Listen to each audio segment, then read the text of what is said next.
Welcome to the University of Denver's historic Chamberlin Observatory. This is the cornerstone that was laid when construction began in 1890. The building was completed in 1892, but it would be another 2 years before the telescope was installed. Renowned Denver architect Robert Rochelaub designed the building in the Richardsonian Romanesque style. This style of architecture is characterized by massive load-bearing walls built from rusticated stonework, usually granite, limestone, or sandstone. Tall, narrow windows are set in rows of 3 or more. Entrances are set beneath Roman-style semicircular arches.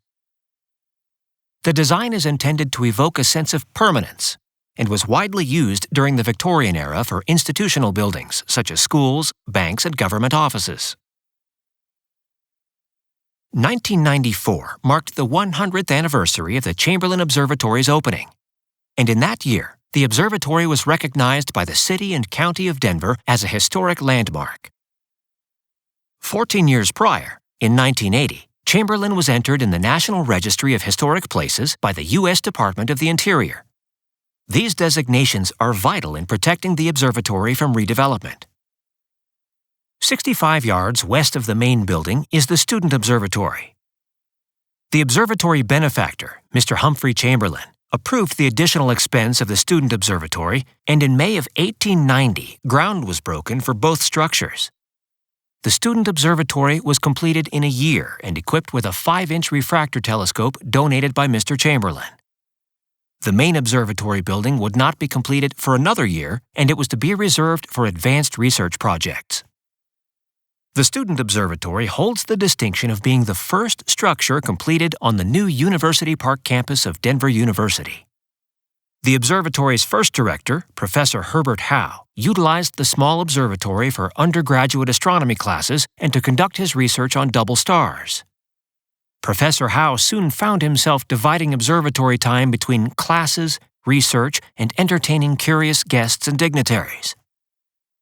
The grand arched south entrance is typically reserved for high-capacity events, such as the monthly open house and special astronomical events, such as solar eclipses. Other activities use the north entrance, so let's walk around to the other side of the building.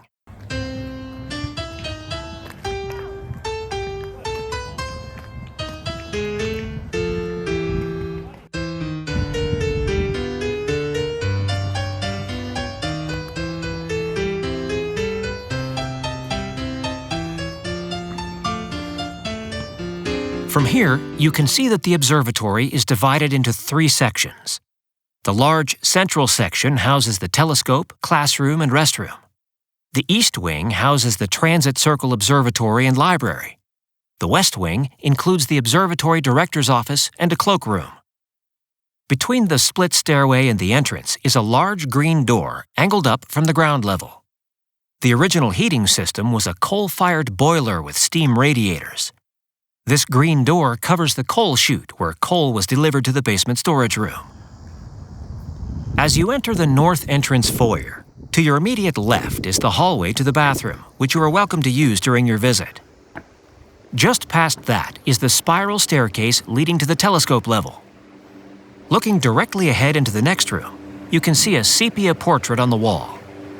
This is Humphrey Barker Chamberlin, the benefactor and namesake of the observatory. This wall is a gallery honoring the individuals whose dedication and work made Chamberlin Observatory possible. Humphrey Chamberlin was a native of England who immigrated to the U.S. with his parents as a child. He moved to Denver as a young man and pursued several careers, ultimately becoming one of the wealthiest individuals in Colorado through his real estate investments. He was also an amateur astronomer. His association with the directors of Denver University led him to make a $50,000 pledge for the construction of a world-class observatory. He lost his fortune and went bankrupt during the Great Silver Crash of 1893. The observatory building was complete by this time, but the task of financing the telescope and equipment was left to Professor Howe. Chamberlin returned to his native England and set about rebuilding his life. At the age of 50, he passed away from heart failure while riding his bicycle. His legacy lives on with the observatory that bears his name. At the top left is Herbert Alonzo Howe, professor of mathematics, physics, and astronomy at Denver University. Howe was instrumental in the concept, design, and construction of the observatory and became its first director. At top right is Robert Sawyers Rochelaub. He was the first licensed architect in the state of Colorado. He worked closely with Professor Howe in designing the new observatory. His other notable works include the Central City Opera House, Trinity United Methodist Church, and numerous public schools and churches in Denver. To the top center is a portrait of Alvin Clark and Sons. Alvin is seated at the center, flanked by his two sons, Alvin Graham Clark and George Bassett Clark. Their company was famous in the 19th century for producing the finest lenses for the world's largest refractor telescopes. At the bottom left is George Nicholas Siegmuller. His firm, Fouth & Company, produced surveying instruments for the U.S. Geodetic Survey, as well as astronomical instruments. He was responsible for producing the equatorial mount for the Chamberlin telescope, the transit circle telescope, the two regulator clocks, and a recording chronograph. At the center of the wall is the Fouth Company sidereal clock. It keeps astronomical time based on a 23-hour, 56-minute, and 4-second day, the time it takes for the Earth to make one complete revolution according to the fixed stars, rather than the Sun. Astronomers use sidereal time for accurate positioning of their telescopes.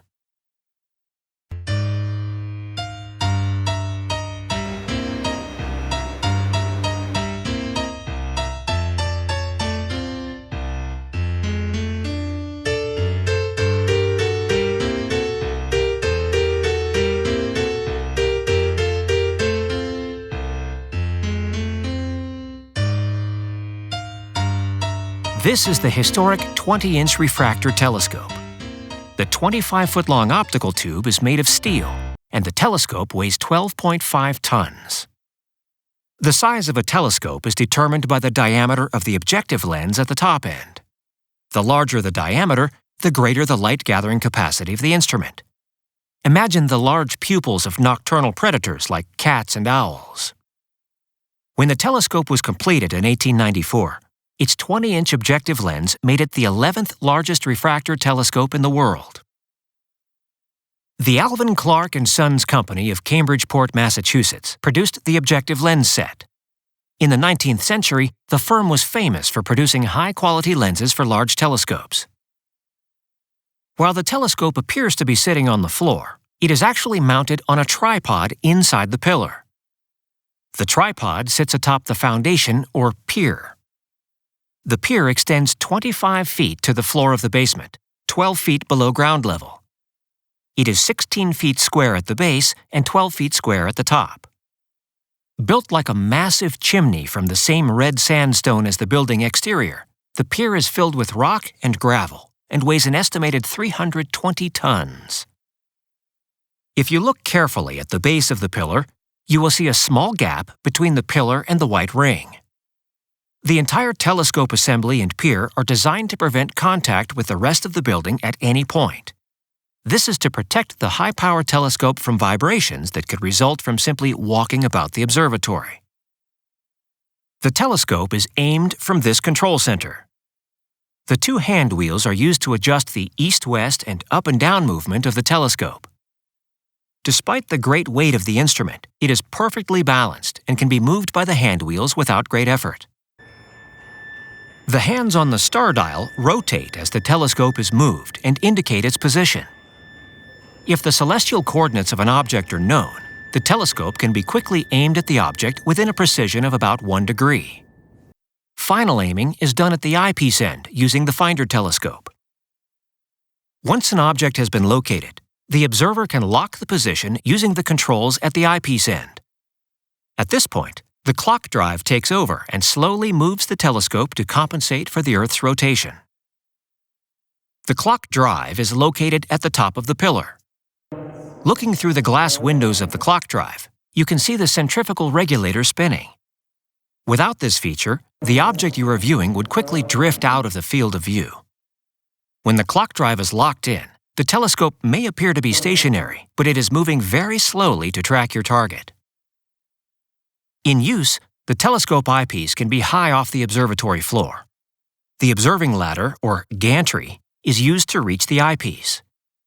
The gantry is mounted on heavy casters and can be positioned anywhere around the perimeter of the room. The observing platform between the ladders can be adjusted up and down to reach the eyepiece. Once the telescope is positioned, the dome can be rotated so the scope is looking through the slot. The dome rotation is done by an electric motor, which was installed in 1912. Previously, the dome was rotated manually using a large hand wheel.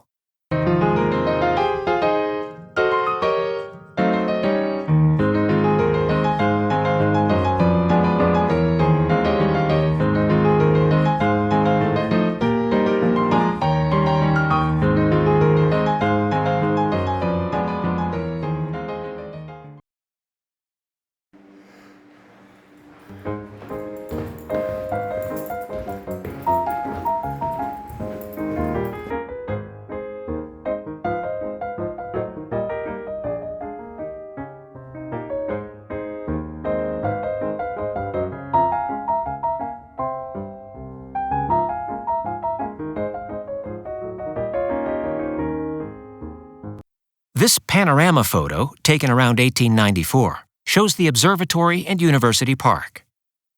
Before the generous land donation of wealthy Colorado farmer Rufus Clark, the land was a potato farm. Before settlers arrived from the east, University Park was part of the ancestral homeland of the Cheyenne and Arapaho nations. In this photo, the land appears in its natural state, a high plains desert, lots of sagebrush and prairie grass, and sparsely scattered cottonwood trees. Settlers from the east planted the urban forest that currently surrounds the observatory. This cross-section diagram of the observatory illustrates how the telescope pier runs through the center of the building. It is the reason that this circular room has a large square wall in the middle. Behind this wall is the massive pier. This is the pendulum regulator clock, which keeps local time, also known as solar time. Around the corner is a second regulator clock, which is set to sidereal time, also known as star time or astronomical time. These clocks were state-of-the-art and among the most precise timekeeping instruments of the day. The clocks were also sensitive to vibration, so they are mounted on these steel arms, which are anchored through the wall to the pier. Like the telescope above, the clocks are physically isolated from the rest of the building. This wall also features two maps.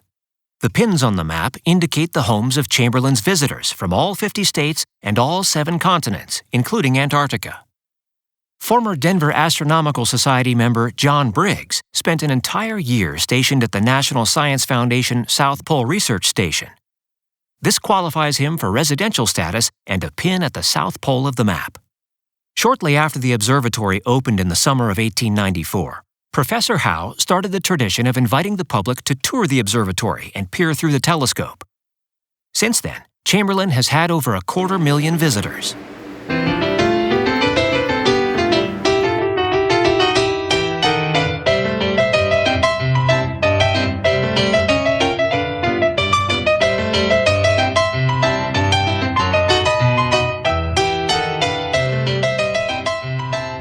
This is the Transit Circle Room, which also serves as the Denver Astronomical Society's library. The instrument in the center of the room is a transit circle telescope. It is used to obtain precise time based on the regular motion of the stars. For stability, the telescope is mounted on its own pier, which extends down to the basement floor. The scope only moves in one axis, precisely aligned with the local meridian, an imaginary line in the sky which is a projection of the local line of longitude. The ceiling, north wall, and south wall were built with shuttered openings aligned with the local meridian. The top and north shutters were sealed off years ago during roof replacement. The south shutter was left intact for demonstration purposes. Before the reconstruction, with all the shutters open, the observatory would have looked similar to the photo next to the room entrance.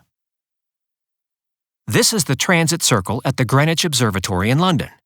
Located on the zero line of longitude, For years, Greenwich was the benchmark of timekeeping worldwide. Transit circles were a regular feature of most astronomical observatories. By the end of the 19th century, there were over 90 transit circles in operation in the United States. They provided astronomers with the precise time required for making accurate observations and measurements. In addition, the observatories provided accurate time to railroads, banks, and other commercial enterprises. The time signals were sent over the telegraph wires for a subscription fee. This became an essential source of revenue for observatories. Time was set by observing a star of known coordinates as it crossed the meridian. The meridian is marked by crosshairs in the eyepiece of the telescope. A tap of a telegraph key sends a signal to a rotating drum recording chart. These signals were compared to signals sent by the regulator clocks in the next room, and the clocks could be accurately adjusted to star time. This timekeeping system was the world standard until the advent of quartz crystal oscillator clocks in the 1920s. Today, atomic clocks measure time in tiny fractions of a second. The GPS system in your car and phone depends on this degree of precision in measuring time.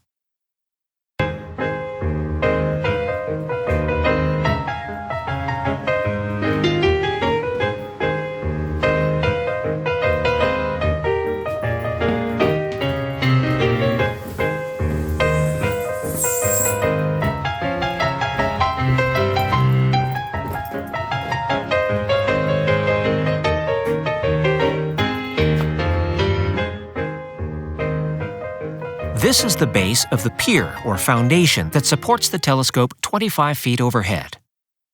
The pier measures 16 feet across at the base end and, as mentioned earlier, weighs 320 tons. The pier is constructed from the same red sandstone as the building exterior. Kimball Stone Company, a local quarry, provided the stone. A 2-mile-long temporary railroad spur was built to deliver the stone directly to the construction site. We've been asked if the pier sits on bedrock. Professor Howe conducted careful tests and measurements, determining that the natural rocky soil provided adequate insulation from unwanted vibrations. An additional precaution was taken when the surrounding streets were laid out. Professor Howe insisted that Milwaukee and Fillmore streets take a 50-foot offset where they intersect Warren and Iliff avenues. This was intended to slow down horse-drawn carriages and ox-drawn carts. The horses and oxen have been replaced by automobiles, but the zigzag street layout persists to this day. The basement was also home to the mirror-making shop of the old Denver Telescope Making Club, predecessor to the Denver Astronomical Society. 75 years ago, amateur astronomers had limited choices in affordable telescopes. A cost-effective alternative was to grind a mirror from a glass blank and construct your own reflector telescope. Much of the laborious mirror grinding process was done right here in the basement. Some of the tools used are still on display here. Another curiosity hidden in the basement is the marker of the Japanese Gravimetric Survey. The marker was placed here in 1979. That year, several Japanese institutes conducted a circum-Pacific gravity survey. A souvenir hunter stole the original brass marker, which this replica has recently replaced. That concludes this tour of Chamberlin Observatory. Please direct your questions to your tour leader and thank you for attending. Further information can be found at the Denver Astronomical Society website at denverastro.org.